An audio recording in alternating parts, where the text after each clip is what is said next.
The first permanent molar has had the front part of the tooth removed and the bone and the gum tissue that would be covering it removed.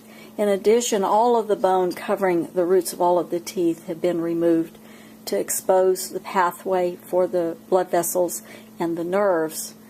They travel in a little canal at the bottom of the jawbone and give off branches and supply each of the teeth.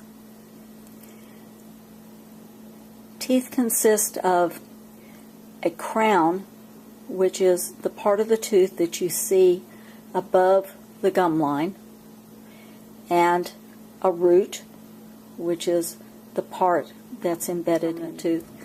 Here's a permanent tooth root. Here's the root of one developing, and in the incisors, the roots. The neck of a tooth is a little constriction between the crown and the root.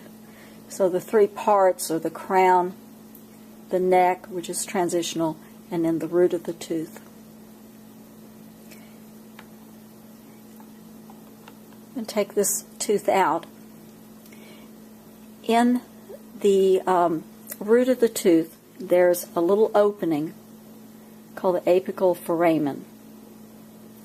And it's through that opening that the blood vessels and nerves pass into the interior of the root.